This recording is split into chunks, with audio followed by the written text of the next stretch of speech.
Bonjour à tous et bienvenue. Nous vous souhaitons une excellente année. Voici les sujets au programme de ce numéro.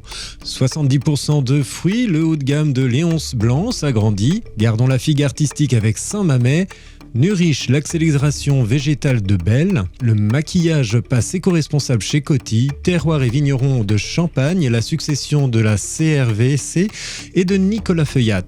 Chiffres et marché avec LSA, liquide, le rayon le plus impacté par les ruptures, selon Nielsen IQ rayon boisson. Voici l'heure de la Update News de WeUpsell. C'est un plaisir de vous accompagner pour ce récapitulatif de l'actualité de la semaine autour des sujets de la distribution, de la relation client ou du field advocacy. Avec le soutien d'Upsells, force de vente supplétive, nous traiterons des tendances, des derniers chiffres et nouveautés. On se retrouve juste après ça. Update News, l'actualité conso et action commerciale de WeUpsells. Tous les vendredis, un rendez-vous animé par Benoît et proposé par Upsell, spécialiste de la force de vente externalisée et supplétive. 70% de fruits, le haut de gamme de Léonce Blanc s'agrandit. La marque centenaire des confitures et préparations fruitées d'excellence complète sa gamme 70% de fruits. Ces dernières, lancées au printemps dernier, est élaborée avec 65% de fruits frais pour une teneur finale de 70%. Ainsi, aux grands classiques, fraises, abricots, framboises et 4 agrumes, ou myrtilles encore, s'ajoutent 2 variétés plus exotiques, ananas et mangue, ainsi qu'une recette à la figue. La marque héritage du fondateur Monsieur Léonce Blanc et appartenant au groupe Valade propose des desserts fruités, crème de marron, continue d'enrichir son offre de confitures. Organisée en 3 gammes, fruits des régions, association de saveurs et 70%, les recettes se veulent naturelles, fines et authentiques. La gamme 70% est la plus gourmande, offrant aux gourmets de beaux morceaux de fruits dans un respect des fruits et des saveurs. Gardons la figue artistique avec Saint-Mamet. Ce n'est pas un fil rouge, mais les fruits sont très présents pour la rentrée. Saint-Mamet, le leader des fruits en morceaux, met en boîte des fruits inédits à ce conditionnement à destination, entre autres, de la pâtisserie. Nous retrouvons des figues récoltées en Grèce et conditionnées entières après récolte. La marque, née de la création d'une coopérative d'arboriculteurs du sud de la France, continue sur son objectif historique de faciliter la consommation de fruits tout au long de l'année. Les fruits proposés enregistrent tous un Nutri-Score de A et la famille s'agrandira en accueillant les pommes tranchées prêtes à l'emploi. Nuriche, l'accélération végétale de Belle, l'ancien Nature et Moi devient en avril 2021 Nuriche, l'alternative végétale au fromage et prend place au sein des linéaires à l'initiative du groupe Belle. Résolution de cette nouvelle année, Belle place sa marque de 10 fromages végétales au centre de ses priorités. La marque occupe déjà près de 44% du marché en valeur, une croissance du marché multipliée par 6,5 en volume. Nuriche est le principal contributeur à 46% au dynamisme du segment. Les consommateurs véganes et flexitariens ont très bien accueilli la marque. C'est une récompense pour nos équipes et cela conforte notre ambition de poursuivre le développement de notre marque 100% végétale qui incarne l'ambition du groupe Belle, indique Marianne Cara, directrice des marques de Belle France.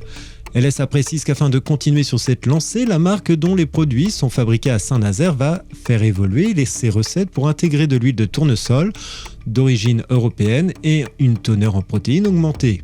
De plus, 2 innovations arriveront en linéaire en avril 2022, une tartinade végétale et un râpé vegan Grande Vegano en poudre.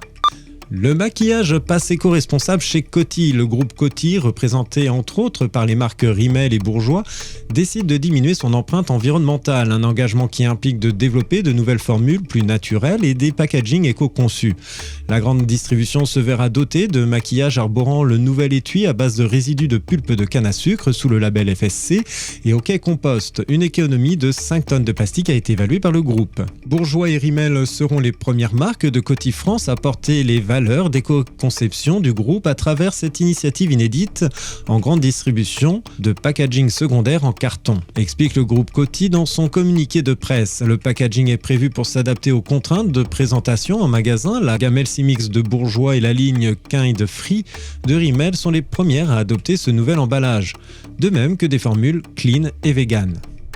La beauté durable est une nécessité pour la planète et une attente de nos consommateurs. Nos ambitions sont en phase avec ces défis de la production et de la commercialisation, tout en maintenant notre excellence dans la sensorialité de nos packaging et l'efficacité de nos formules, conclut Mathieu Dufresne, directeur général de Coty France.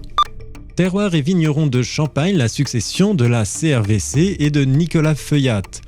Le groupe Terroir et Vignerons de Champagne concrétise la fusion entre Nicolas Feuillat et la coopérative régionale des vins de Champagne, CRVC. Après un an de procédure, le nouveau-né a vu le jour le 31 décembre dernier et est piloté depuis le 1er janvier par Christophe Juarez, directeur général de Nicolas Feuillat depuis 2017. Terroir et Vignerons de Champagne veut représenter l'alternative au négoce et s'inscrit dans le sens de la restructuration du modèle coopératif. Ce n'est pas moins de 3000 hectares de vignes, 9% du vignoble champenois, 6000 vignerons, un potentiel de production de 24,5 millions de bouteilles ainsi qu'un objectif de 300 millions d'euros de chiffre d'affaires et de 5% de part de marché en volume. L'ambition du groupe est de devenir un des 3 opérateurs majeurs de la Champagne. Le magazine Rayon Boisson explique que chaque marque conservera son identité assurée par leur propre chef de cave, pour Nicolas Feuillat sur le créneau du luxe accessible et un positionnement à construire pour la marque Castelnau. Par ailleurs, la maison de négoce Henri Abelé, acquise en 2019, sera gérée indépendamment avec un positionnement de niche pour le champagne Abelé 1757. Chiffres et marchés, les liquides, le rayon le plus impacté par les ruptures, selon Nielsen IQ, rayon boisson.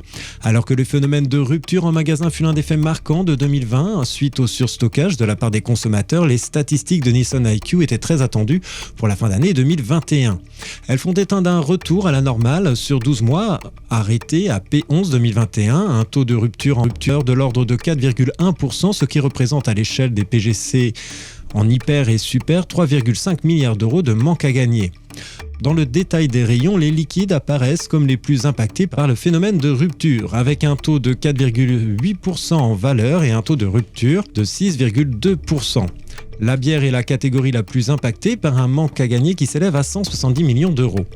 Sur la semaine du 1er au 7 novembre 2021, les champagnes affichent un taux de rupture étonnamment élevé, 9,8%, soit davantage que les bières, 6,6%, et les boissons gazeuses sans alcool, 6,1%, qui figurent elles aussi dans le top 3 des catégories de PGC représentant les taux de rupture les plus forts. Retrouvez les données de Nielsen IQ sur le site de Rayon Boisson.